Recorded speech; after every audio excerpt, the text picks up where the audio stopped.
देखिए, इस वक्त जब भारतीय सेना और पाकिस्तान की सेना आमने-सामने है और भारतीय सेना पाकिस्तान की सेना के दाँत खट्टे कर रही है और पूरे तरीके से जो है तीनों तरफ से हमला किया गया है।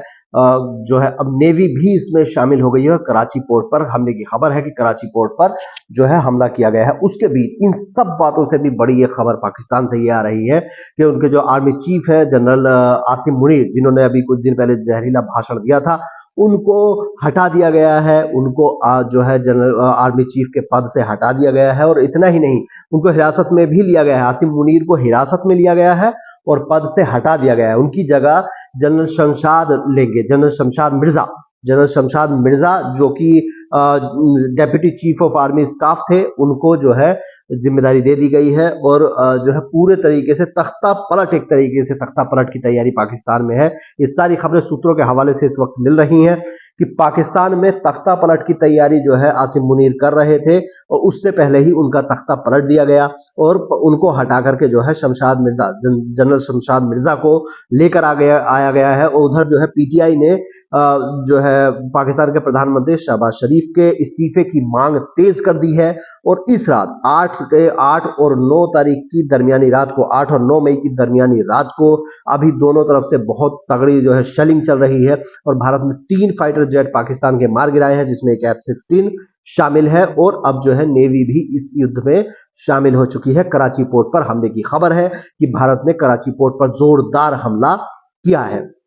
तो इस चीज को देखिए, यहां ये समझना बहुत जरूरी है कि अगर आसिम मुनीर को हटाया गया है और जो है जनरल शमशाद मिर्जा को लाया गया है तो आधा युद्ध तो पाकिस्तान इसी दिन हार गया। आप समझिए कि किसी आर्मी चीफ को बीच जंग में हटा दिया जाए और किसी नए आर्मी चीफ को लेके आया जाए तो उसका फिर कैसा असर पड़ेगा, किस तरीके का असर पड़ेगा। और उस बीच में वहां की जो मुख्य विपक्षी पार्टी है वो अपने प्रधानमंत्री को हटाने की जो है तैयारी करती है और उसके खिलाफ प्रदर्शन तेज कर देती है, तो फिर किस तरीके का असर पाकिस्तान पर पड़ने वाला है वो भी, और इस जो एक तरीके से युद्ध शुरू हुआ है उस युद्ध पर किस तरीके का असर पड़ेगा।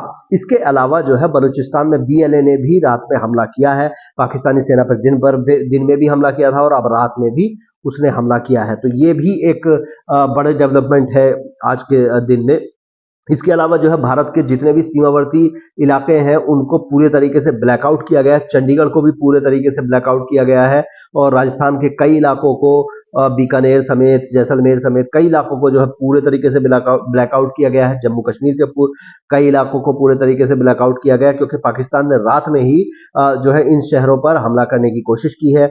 पठानकोट और जो है जम्मू कश्मीर का जो हमारे हवाई अड्डे हैं उन पर हमला करने की कोशिश की, जिसको भारतीय सेना ने नाकाम कर दिया और उसके बाद जो जवाब दिया वो बहुत तगड़ा जवाब है, जिसके आपको सुबह तक वीडियोस भी दिखने को मिल जाएंगे। लेकिन इस वक्त की सबसे बड़ी खबर यही है कि जनरल आसिम मुनीर को हटा दिया गया है। अभी तक ये सूत्रों के हवाले से है, सुबह तक होते होते जैसे जैसे डेवलपमेंट होगा इस खबर पर पुख्ता जानकारी आ जाएगी। लेकिन अभी तक की खबर यही है कि आसिम मुनीर को हटाकर जनरल शमशाद मिर्जा को लाया गया है। ये एक सूत्रों के हवाले से अभी तक खबर है। इसको पुख्ता जानकारी जो है पाकिस्तान के सोर्सेज अभी दे रहे हैं, लेकिन अगर इस पुख्ता ये तभी होगी जब पाकिस्तान इस पर खुद से अनाउंस कर देगा। हालांकि वैसा ऐसा लगता नहीं कि वो जल्दी से इसको बताने वाला है, क्योंकि युद्ध के बाद ही शायद वो इस सब चीजों को का खुलासा करे, ये हो सकता है। लेकिन यहां तक आज की रात पाकिस्तान के लिए बहुत भारी बीती है। 8 और 9 तारीख के दरमियानी जो रात है, जिसमें अभी मैं 12 बजे के बाद की बात मैं बता रहा हूँ, 12 बजे के बाद तक की अपडेट ये है कि पाकिस्तान के 3 फाइटर जेट गिरा दिए गए हैं। उसने जितने ड्रोन हमले किए थे, जितने मिसाइल भारत के अलग अलग शहरों को निशाना बनाते हुए छोड़े थे, उनको भी नाकाम किया गया है। और उसके अलावा जो है कराची पोर्ट पर हमला किया गया है, यानी कि नेवी भी इसमें आ गई है और अब जल, थल और नभ तीनों तरह से जो है पाकिस्तान पर अटैक किया जा रहा है। उसको तीनों तरफ से घेर लिया गया है।